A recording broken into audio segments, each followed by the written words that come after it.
This is the IT department. How may I help you? This is Sarah from Human Resources. I would like to inform that none of our computers can connect to the network this morning. Could you take a look? Absolutely. I'll connect to the network now and see what's going on. I'll let you know what I find.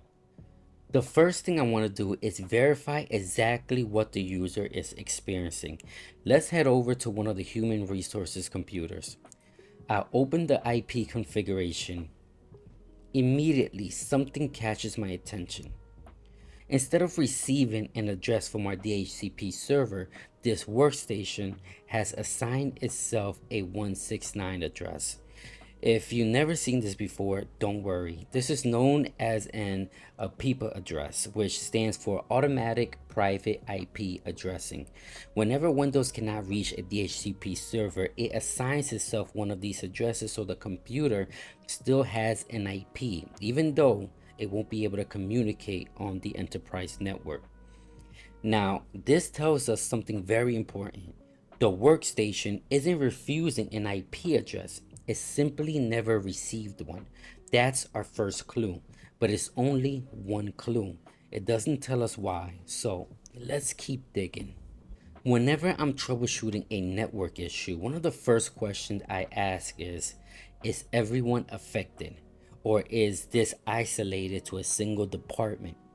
If the DHCP server completely failed, I would expect sales and finance to have the exact same problem. Let's find out. I'll move over to sales, request a DHCP address. Perfect.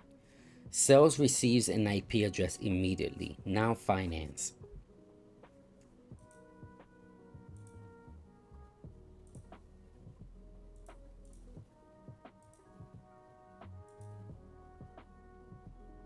Same thing. Everything works exactly as expected.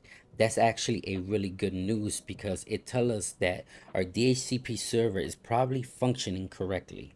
The issue appears to be isolated to human resources. And every time we eliminate one possibility, troubleshooting becomes easier. Even though sales and finance are working, I never like making assumptions. Let's verify the DHCP server itself. I'll open the server, navigate to the DHCP service. The service is running. All of our pools are still here. Nothing looks out of place, so I'm comfortable saying the DHCP server isn't the problem.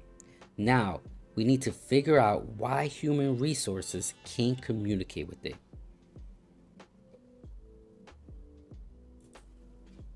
Let's work our way through the network. We'll start at layer 2. I'm going to check the access switch that human resources connected to. I'm looking for one thing. Is the workstation connected to the correct VLAN?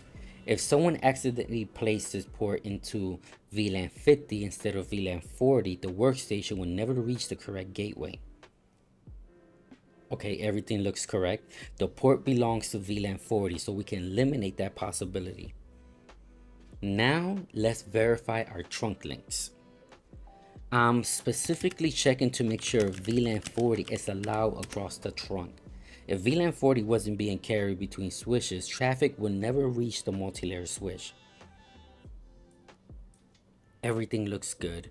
VLAN 40 is present. Another possibility eliminated. Next, let's verify the gateway itself.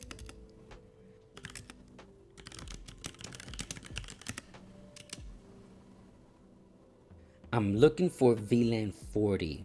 The interface is up. The line protocol is also up. That's exactly what we want. So our gateway interface is healthy.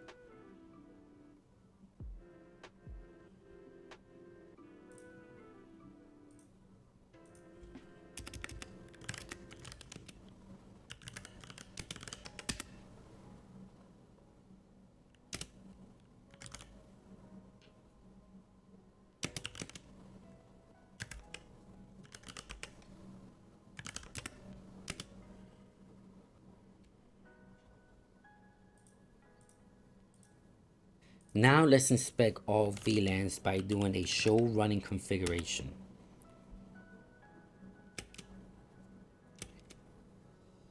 I'm looking specifically for one configuration.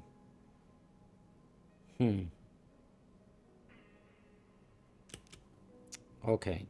Wait. Something doesn't look right. Let's scroll back up. There it is. Yep, there it is. We're missing the IP helper address command. Now everything makes sense. Remember, our DHCP server lives inside VLAN 100. Human resources live inside VLAN 40. DHCP requests are broadcast, and broadcasts don't cross layer 3 boundaries by default. That's why we configured the DHCP relay earlier using the IP helper address command in the previous video. Without it, the multi-layer switch receives the DHCP broadcast, but it doesn't know where to send it. So the request never reaches the DHCP server. That's exactly why every workstation in human resources ended up with a 169 address. Let's put that configuration back.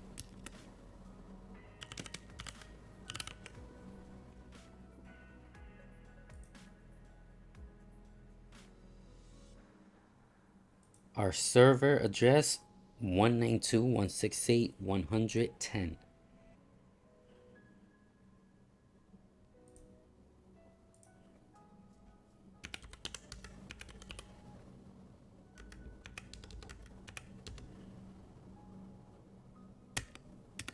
Done.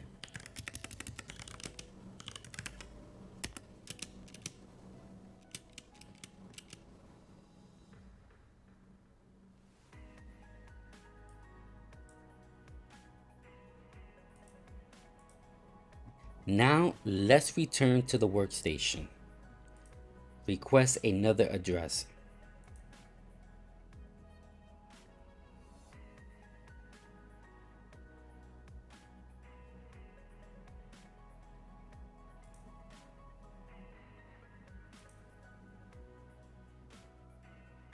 And there it is.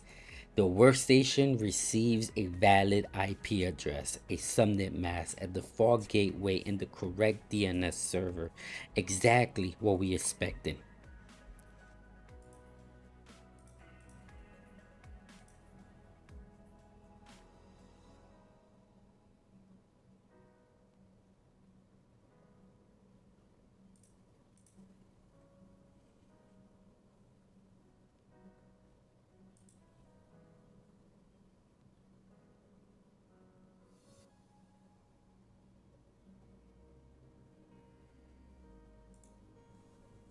Let's make sure everything is truly working.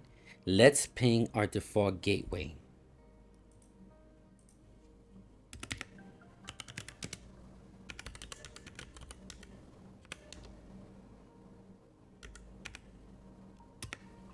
Success. Now let's ping the DHCP server.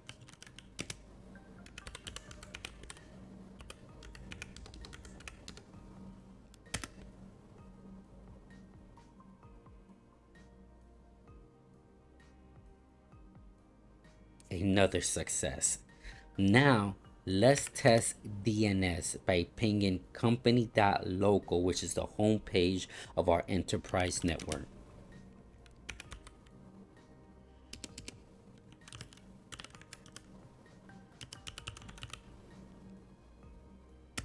Perfect.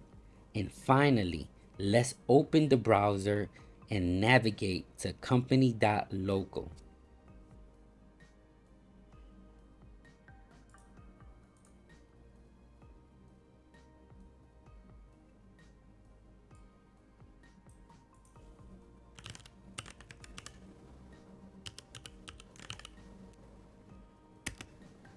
And there it is. Our internal enterprise website loads successfully. Everything is back online. You see, one missing command, that's all it took to prevent an entire department from receiving an IP address. Notice something about today's troubleshooting process. We never guessed. We never randomly changed configuration hoping something would work. Instead, we gathered information, narrowed the scope of the problem, eliminated possibilities one by one, and only made a change after identifying the root cause. That's exactly how network engineers troubleshoot real enterprise environments. In the next troubleshooting episode, we'll tackle another real world network outage and continue sharpening the skills you'll actually use in IT. So don't forget to like and subscribe. Thanks for watching, and I'll see you in the next one.